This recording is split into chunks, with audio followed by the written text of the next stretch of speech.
Hello everyone, in this video I'll be showing you the most overpowered Vex build in Borderlands 4 to get the Platinum time in Ultimate Vault Hunter 7 against Subjugator and Thole the Invincible.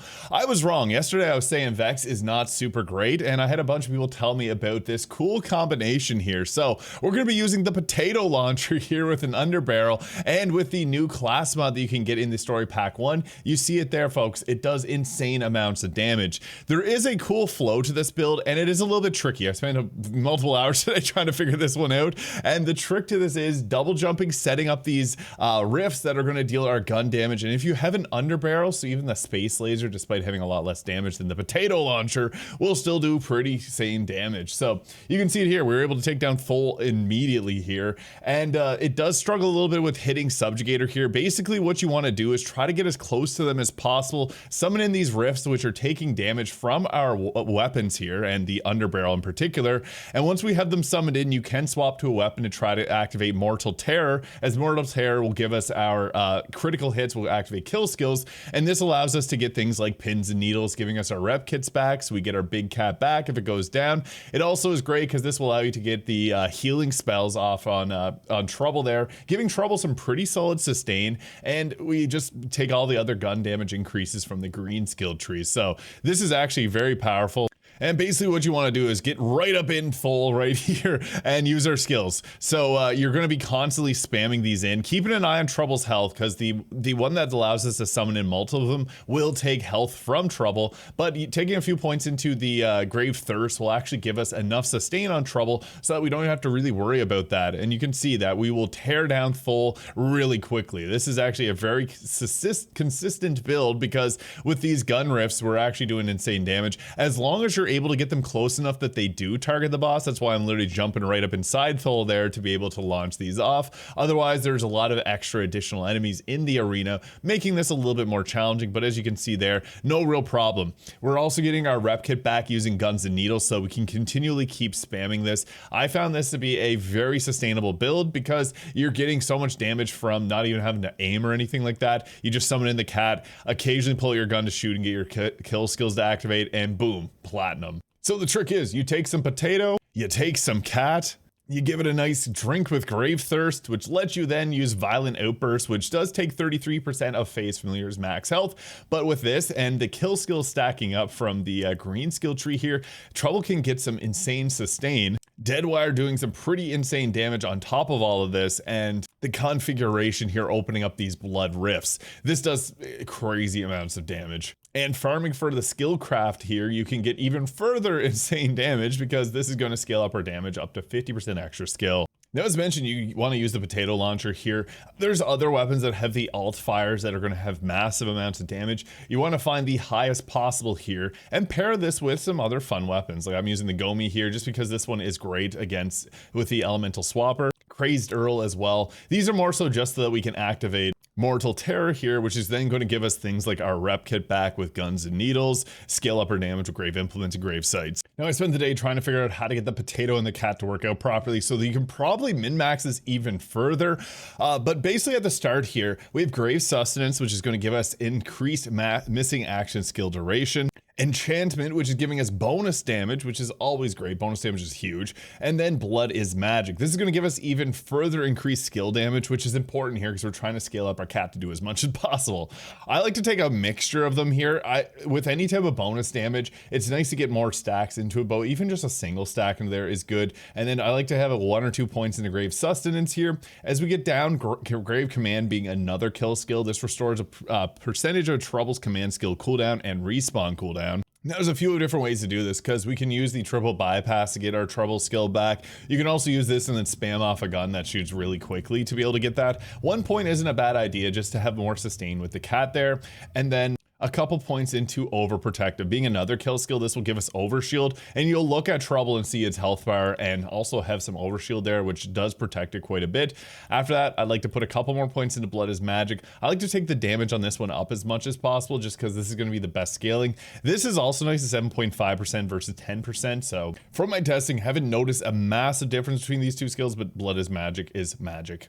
Afterwards, we want Morning. This is crazy because it increases the effectiveness of all of our kill skills, so pretty much everything here is now 30% better. This is most important on Grave Thirst, which is just giving ourselves insane amounts of sustain. Now, when it comes to trouble builds, Unsealed is typically going to be the best, which will give you increased damage against a marked target. We're then going to take Grave Current. Shocking Attunement does not fit here at all, even when using Pearlescence. It doesn't activate unless you got a true shock weapon.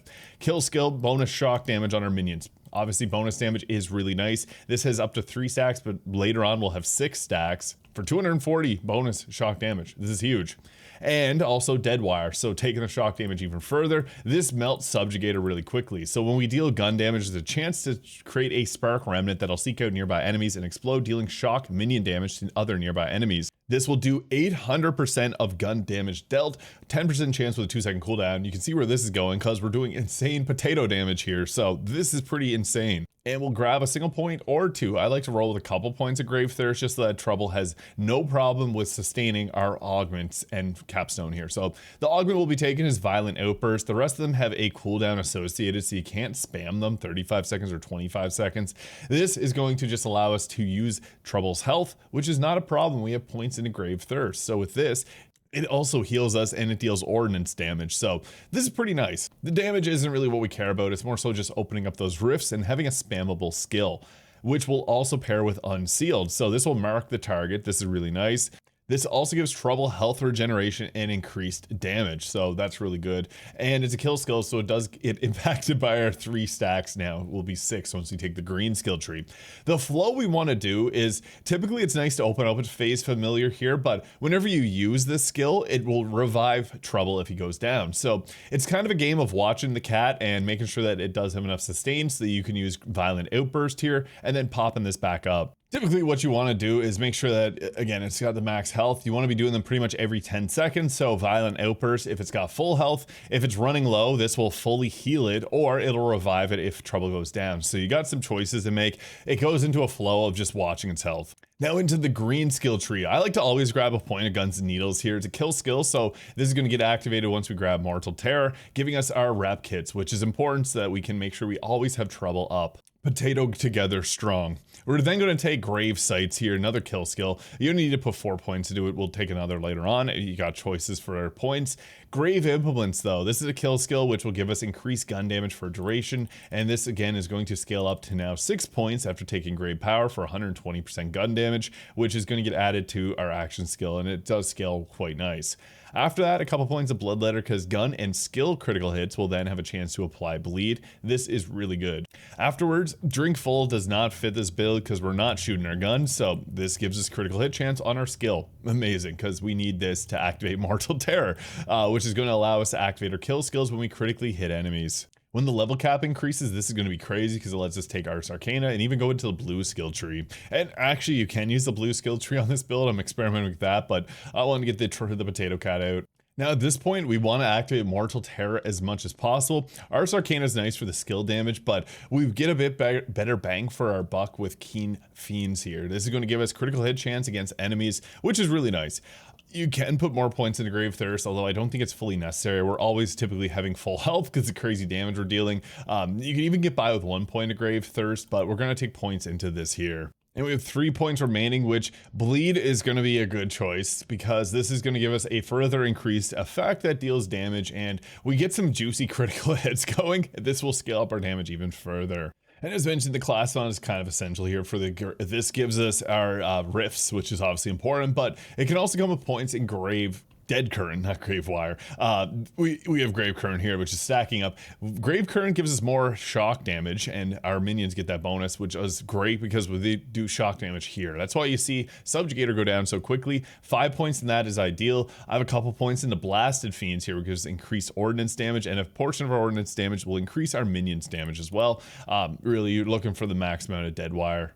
Also got that with gun damage increases and come stock with the action skill cooldown rates. Now, what's for dinner? This is just a solid choice in general for most builds. This gives us bonus shock damage. Obviously, we're doing a lot of shock damage, so this is even better. And I would like to go for a more defensive one here. I like on the green skill tree Vex to use the amp, but getting a siphon on this or shield boosters are pretty solid as well. Just gives you a lot of extra survivability. Since we aren't shooting our gun as much, we can just focus on running around and grabbing the shield boosters boosters. I think that it actually works pretty synergetically here.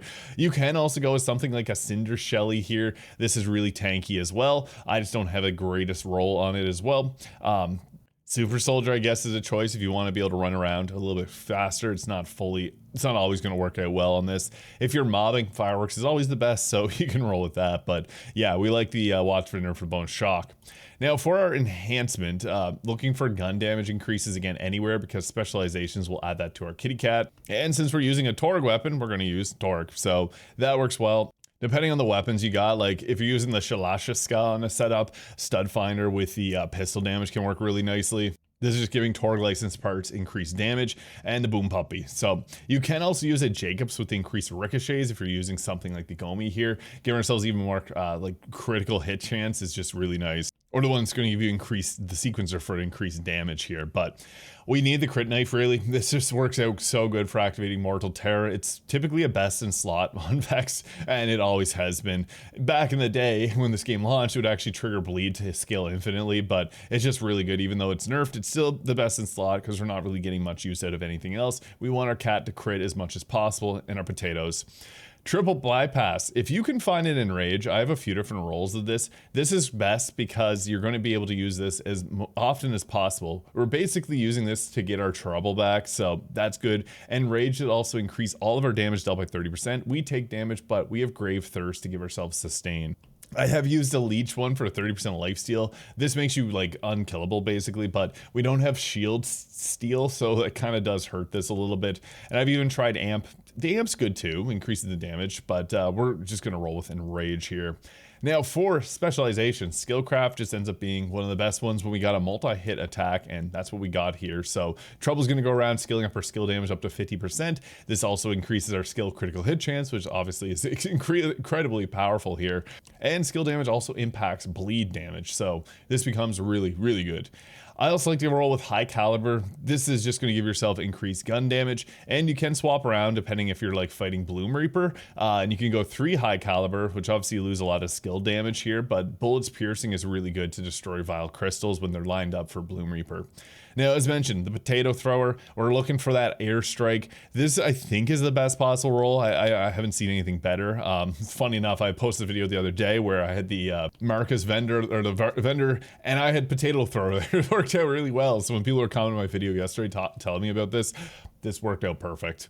I also got Crazed Earl on here. I like this weapon. These aren't necessary because, again, we're basically letting this do the work. You can swap around. I also was rolling with like Flash Cyclone as well. Anything fast firing, so like a Boori can work well too. I just really like the Flash Cyclone. We wanted the highest possible chance to get like as many crits off as possible, so you're looking for fast firing guns. I also like the Inscriber here. You can use this and throw it just to get yourself a revive. It's sometimes successful at doing that. I find in this boss arena it's kind of challenging, and sometimes, like, yeah, if you go down, it's sometimes a difficult thing to get out of, but Inscriber can work well for that. I'm still a big fan of Bonnie and Clyde though. This is a really good weapon. You can swap between the 2 firing modes. It doesn't, like, we're not doing insane damage with this thing against Subjugator and Thole, but it's just the act of having a lot of ammunition quickly to dispose and try to get the Mortal Terror fishing out. Even Wombo Combo is a good one if you can get a high magazine size. And if you're mobbing, Stray is also really good. If you can get the marker too to increase the damage, that is also quite nice, as it makes the target take 35% more damage for 8 seconds, and that actually does some pretty crazy stuff. Now for our Specializations, I'm a Gun takes our gun damage increases and adds it to our action skill. Since we have a lot of different ways to boost up our gun damage and also our gear, this is going to be a good one to take, pretty much an essential. I also think that now with caffeine is essential so that we can constantly have our kitty out, and that's how we drop potatoes on them, so we want that. Honed Mind will give ourselves critical hit chance with our action skill and further boost up the damage, which is amazing. And Contamination is actually great because any bleed build can benefit a lot from this, as we can get up to 100% extra critical hit chance, and we're fishing for them crits. So this can further give us a chance to apply bleed, which is just really good. So the damage gets insane. If you don't want to use that, there's also Riddle You This for 50% extra gun damage, and even things like the Best Defense for the 30% extra damage is also quite nice. But I like to roll with these 4 here. Now you guys saw me go in Subjugator and Thole the Invincible there at the start. I'm going to show this against Corporal Brennan, Ultimate Vault Hunter 7 True, just to illustrate what I mean. So that was a bad spot, but you can see there, that's shredding through them. You want to get close as you possibly can to the boss and drop these in. This is really tricky because they have a weird range where they'll sometimes just shoot at the floor. So that's something to watch out for. I'm going to give you another demonstration here. So it's going to go for the closest target to us. It's not going to go where you're aiming at. And you can see here where it is actually getting really hurt by that cliff. So it's best to do a double jump and then throw them out, as that's just going to allow you to get it extra range. You see there, the damage is insane from it. It can actually take things out like in 1 or 2 shots and outside of the raid bosses. If you can like hover in from an area, that's going to be most optimal, because again, it's going to have the highest chance of hitting a target if it's up in the air. Otherwise, it'll sometimes shoot into the floor. It's really weird how it does that, but you can see there a couple shots and it takes out the boss. So typically dropping these portals is important to find a good position that's close to the boss. For Subjugator, it's just jumping right up underneath him and dropping these as soon as possible, and managing Trouble's health, because you can see that we're chunking away its health pretty quickly, but as long as Trouble's able to deal damage, it'll sustain itself really easily. And using the Repkit before you get into a fight is nice, because you can oftentimes, whenever you pop this out, get your Repkit back from the crits that you're doing. You can even summon one of these in and then swap over to your weapon and go ahead with it, and then try to fish for your kill skills to get back. So there's a lot of different ways to flow around with this. The Potato Cat is very strong. So if this video is useful, hit the subscribe button below, and we'll catch y'all in the next video.